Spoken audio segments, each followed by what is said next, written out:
Bienvenidos. El día de hoy nos encontramos reunidos para hablar acerca del acceso a la educación y a la salud hoy en día.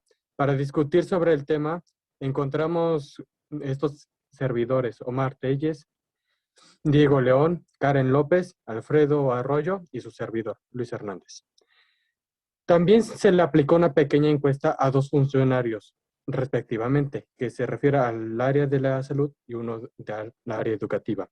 Bueno, para empezar, realizaremos unas cuantas respectivas preguntas. ¿Qué dice el artículo 3 de la Constitución mexicana? ¿Es Alfredo? En el artículo 3 se establece que toda persona tiene derecho a la educación.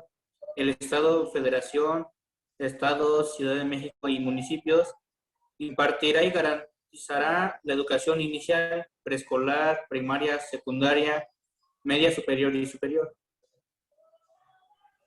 Muchas gracias. Pero con la situación actual que vivimos de la pandemia, ¿usted cómo diría que ha cambiado la forma de educar?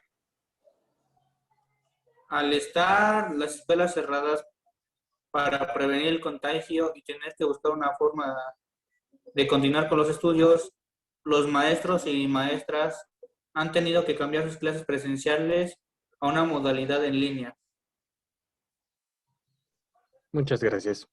Con otra problemática que se pudiera decir en el ámbito de educación es la desigualdad. ¿Existe alguna desigualdad respecto a la educación que se imparte en la actualidad, Karen? Sí, ya que de acuerdo con los datos de la INEGI obtenidos en una encuesta nacional sobre disponibilidad y uso tecnológico de la información en los hogares, en el 2019 solo alrededor del 40% del hogar en México cuentan con una computadora, y al no proveer los alumnos de las herramientas necesarias, el gobierno está incumpliendo el derecho de la educación de los estudiantes. Muy interesante. Eh, ¿Cómo se podría solucionar este problema, Karen? Una forma de solucionar sería que el gobierno otorgue a estudiantes y maestros las herramientas necesarias para poder realizar las actividades correspondientes a la educación de distancia, y que la Secretaría de Educación, así como las dependencias de Economía y Hacienda, deberían de estar trabajando con los proveedores de los servicios de Internet para que en caso de los niños, a sus familias se les habilite esta posibilidad de trabajar con datos sin costos. Muchas gracias. Bueno, continuando con las preguntas, Alfredo, ¿qué políticas públicas y organismos de la nación garantizan el derecho a la educación? El artículo 3 de la Constitución mexicana, la Ley General de Educación, la UNESCO, la SEP, la NUIES, Ceneval, Coneval, el Instituto Nacional para la Evaluación de la Educación, etc. Interesante. Retomando, Karen, ¿cuál es la importancia del acceso de la educación? Pues la educación es uno de los factores que más influyen en el avance y progreso de personas y sociedades. Además de proveer conocimientos, la educación enriquece la cultura, el espíritu, los valores y todo aquello que nos caracteriza como seres humanos. La educación siempre ha sido importante para el desarrollo, pero ha adquirido mayor relevancia en el mundo de hoy, que vive profundas transformaciones motivadas en parte por vertigoso avance de la ciencia y sus aplicaciones, así como el menos acelerado desarrollo de los medios y las tecnologías de información. En la actualidad, el conocimiento constituye una inversión muy productiva, estratégica en lo económico y prioritario en lo social. Con todo esto, la educación contribuye a lograr sociedades más justas, productivas y equitativas. Es un bien social que hace más libre a los seres humanos. Muy interesante, muchas gracias. Otra pregunta que pudiera realizarte: ¿Cómo visualizan el ingreso a nivel superior después de la pandemia? Pues en mi punto de vista lo visualizo diferente, ya que en el mundo ha cambiado bastante. No poder estar reunidos en las aulas escolares debido a que tanto los alumnos como maestros podríamos contagiarnos. Y considero que el regreso a las aulas sería diferente porque no tendríamos muestras de afecto, ya sea con amigos o ya no los podríamos saludar o abrazar. Y ahora será un obstante que cuando regresemos a las aulas escolares tenemos que cuidarnos, desinfectarnos, el uso de cubrebocas para nuestro bienestar y todo ha cambiado, pero tenemos que acoplarnos a esta situación. Pues muy interesante. Y es verdad de que la situación está bastante grave. O sea, antes de que se podía abrazar o saludar de la mano y ahora tendremos que regresar con cubrebocas y gel antibacterial. Bueno, ahora pasamos a la entrevista realizada por uno de estos integrantes, realizada a un profesor. Buenas tardes. Gracias por darnos el tiempo para una entrevista educativa. No agradezcas. Vengo a hacerle una serie de preguntas sobre el tema del sector educativo en tiempos de pandemia. Claro que sí, mucho gusto. Espero que pueda aportar algo a tu investigación. La primera pregunta es, ¿cómo ha afectado la pandemia en el sector educativo? Pues ha afectado de muchas maneras, ya que, pues como sabes, cada persona es diferente en forma de aprendizaje, entonces a nosotros se nos complica llevar un seguimiento en cada uno de los alumnos y por tanto está más complicado. Muchas gracias. ¿Qué soluciones me podría brindar sobre la situación que estamos viviendo sobre el sector educativo? Pues en primer lugar podría ser tanto responsabilidad de alumnos y compromiso, maestros y padres, o sea, es como la trilogía en la educación, no solo podemos ser todos los padres ni todos los alumnos, también tenemos que tener un respaldo, en este caso los padres, pues para que exista una mejor educación y que sea de calidad.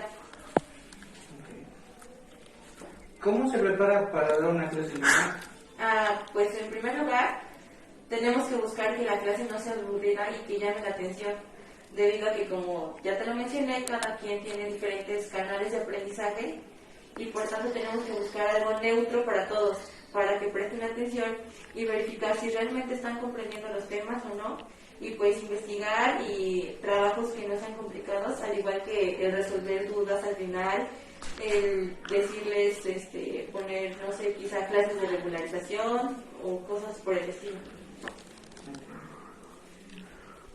¿Qué tan complicado se le hace dar clases a sus alumnos en línea? Pues de alguna manera sí es algo complicado, por lo mismo de que no existe gran parte de responsabilidad ni de comprensión mucha de los alumnos de me voy a comprometer a hacer las cosas, sin embargo pues tratamos de hacer lo que podemos. ¿Cómo cree que regresarán los estudiantes en conocimientos en clases presenciales? Yo creo que mal, desde mi perspectiva, debido a que hay mucha falta de conocimientos, muchas faltas de preguntas, de cuestiones, tanto por parte de maestros de no investigar más a fondo de los temas, no verificar si los alumnos realmente están aprendiendo o no, si nada más están buscando las cosas en internet o no, y los alumnos de su aspecto de no me interesa, la escuela de son vacaciones, lo toman más que nada como vacaciones, entonces realmente pues van a necesitar mucha regularización y van a tener mucha falta de conocimientos. Ok, muchas gracias. Ahora pasamos a hablar del acceso a la salud y respecto a esto, Diego nos comentará, ¿qué dice el artículo 4 de la Constitución mexicana, Diego? De acuerdo a la Constitución mexicana, en el artículo número 4 se establece que toda la población que habita en México tiene derecho a la protección de la salud. Protección. ¿Y qué se refiere a la seguridad social, Omar? La seguridad social es el esquema de protección contra las privaciones económicas y sociales derivadas de eventos, como enfermedades, maternidad, accidentes laborales, desempleos, vejez y muerte. Muy interesante. Otra pregunta referente a todo esto. ¿Cómo enfrentó México la actual pandemia que está sacudiendo a toda la nación, Omar? Desde un principio se subestimó la dimensión del problema y por ello no fue convocado del SSG, un organismo del Estado mexicano responsable ante situaciones de emergencia sanitaria. Y gracias al presidente de la República se decidió que se hiciera cargo el subsecretario de Salud, Hugo López-Gatell, cometiéndose 3 errores que ayudó a aumentar las pérdidas del coronavirus.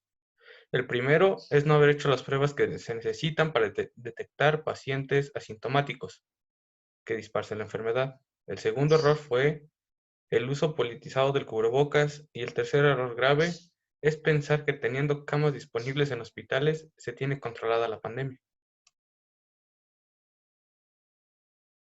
Pues es verdad de que la situación fue bastante grave y no se dieron las adecuadas situaciones para controlarla. Vimos datos de que personas en vacaciones se fueron a playas, cosas de estilo, y que el mismo presidente está tratando que la pandemia no había llegado tanto, cosas similares.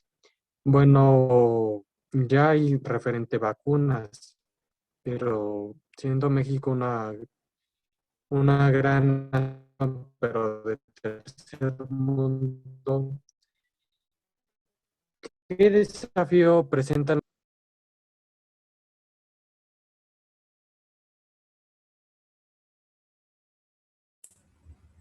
El pasado 23 de diciembre, México fue el primer país latinoamericano que recibió la vacuna contra COVID-19. El gobierno acordó comprar más de 234 millones de dosis de 5 vacunas diferentes, pero hasta la primera semana de marzo solo había recibido el 1,7%. Pues siendo una situación bastante grave, porque ya desde cuando ya hay vacunas y pues ni la mitad de la población está con esa respectiva vacuna ya puesta en su cuerpo, pero se podrá realizar a futuro, obviamente. ¿Qué políticas públicas y organismos garantiza ese mismo derecho a la salud, Diego? El artículo 4 de la Constitución mexicana, la Declaración de la Carta de las Naciones Unidas, la Organización Mundial de la Salud, Panamericana de la Salud, la UNODESC, la FAO, entre otras. Bastantes instituciones que salvaguarda ese derecho importante y vital para cualquier individuo. Pero, ¿cuál es la importancia, honestamente, del acceso a la salud, Omar? La salud tiene una importancia vital para todos los seres humanos. Una persona con mala salud no podría estudiar, trabajar adecuadamente y no podrá disfrutar completamente de su vida. Por lo tanto, el derecho a la salud constituye un derecho fundamental en todos los seres humanos, ya que el acceso a ello para los ciudadanos esenciales y de calidad y a la protección financiera no solo mejora la salud de las personas y su esperanza de vida, sino que también protege a los países de epidemias, reduce pobreza y riesgo de padecer hambre, crear empleos, impulsa el crecimiento económico y promueve la igualdad de género. Bastantes aspectos, honestamente, que se lleva con respecto a este servicio. Pero, ¿usted pudiera definir cómo es el servicio médico acá en México? En México, de acuerdo a cifras del INEGI, la población que cuenta con acceso a servicios de salud es del 82%. Estamos por debajo del promedio de países miembros de la OCDE, que es del 97.9%. Actualmente, el gasto al bolsillo de los hogares es de 42%. Cabe mencionar que la cobertura universal de la salud en nuestro país no precisamente garantiza una operación y acceso a eficientes factores que lo impiden, como la posibilidad del acceso físico a la infraestructura, falta de medicamentos y calidad de servicio. Una situación bastante grave que ocurre en toda la nación, de que comunidades alejadas no reciben adecuados servicios médicos o cosas del estilo. Pero acá está. A continuación les mostraremos la entrevista que realizó Diego a un respectivo cuerpo de salud que se refiere a una enfermera. ¿Quién tiene un mayor riesgo de contagiarse por COVID-19? El riesgo de tener síntomas peligrosos del COVID-19 puede aumentar en las personas mayores y también en las personas de cualquier edad que tienen otros problemas de salud grave, como afecciones cardíacas o pulmonares, un sistema inmunitario debilitado, obesidad o diabetes. ¿Tienes miedo al coronavirus? No tengo miedo. Llega a tener preocupaciones por los pacientes, por sus familias, por tu propia familia, los compañeros de trabajo, los amigos, pero es porque nos encontramos ante una enfermedad poco conocida y por tanto tienes cierta incertidumbre por cómo irá evolucionando todo, pero la verdad es que miedo no tengo. ¿Es eficaz el confinamiento? Sin duda, el confinamiento ha disminuido el número de contagios que se producía en una manera muy exponencial con el riesgo de saturar el sistema sanitario. Creo que el lema "Quédate en casa" ha funcionado y ha disminuido considerablemente el número de contagios, aunque no siempre las personas llegan a acatar esta norma de seguridad. ¿Crees que hay un reconocimiento especial de la profesión médica y sanitaria de la sociedad? Es evidente que ahora somos el foco de la noticia y que somos mucho más visibles para la sociedad, pero la esencia de nuestra profesión es la misma. Cuidar a nuestros pacientes nos ha cambiado el entorno, hemos transformado nuestros hospitales y estamos muy focalizados en combatir prácticamente una única enfermedad. Lo que sí ha cambiado es la manera de trabajar. Ahora trabajamos mucho en equipo, focalizados en poder combatir la pandemia. Se han dejado de lado las individualidades y todos hemos sumado para trabajar en... ¿Qué piensas del riesgo de contagio del personal sanitario? Somos personal que estamos en primera línea. Por lo tanto, tenemos un mayor riesgo de contagio, sobre todo cuando realizamos determinadas técnicas, pero por eso tenemos los equipos de protección individual y las medidas higiénicas universales para poder trabajar con la máxima seguridad e intentar reducir el riesgo de contagio. Muchas gracias por su tiempo. Por nada, un placer. Bueno, con todo lo que hemos hablado, podemos darnos cuenta que si bien tanto el acceso a la salud como la educación son bastante relevantes para el desarrollo de una respectiva sociedad, que brindar de forma correcta a las personas y en adecuados tiempos es una parte vital y fundamental para una gran sociedad, de que teniendo tanto una buena educación como buenos servicios de salud, logrará la nación poder progresar drásticamente, dado que esa misma ciudadanía podrá apoyar tanto a otros individuos para conseguir mayores trabajos y con mejores sueldos, para que se puedan realizar empresas de gran relevancia, que pueda existir una gran competitividad a base de una educación bien realizada, y que los servicios médicos que se han enfrentado a diversidades de circunstancias puedan crecer y tener mejores equipos, que se puede referir que en la situación actual que México afronta, tiene esos grandes problemas, que su sistema de educación y médicos está bastante mal, que existen diversidades de centros de salud que no cuentan con equipo necesario para acudir a una emergencia bastante extraña o grave que pudiera llegarles a presentar, o que en el caso de la educación, que está tan saturada que un solo profesor pueda levantar un solo salón con más de 50 individuos o 40, es una situación que no puede el mismo maestro cuidar a esos alumnos de buena manera para que aprendan bastante bien. Y con esto concluimos. Muchas gracias.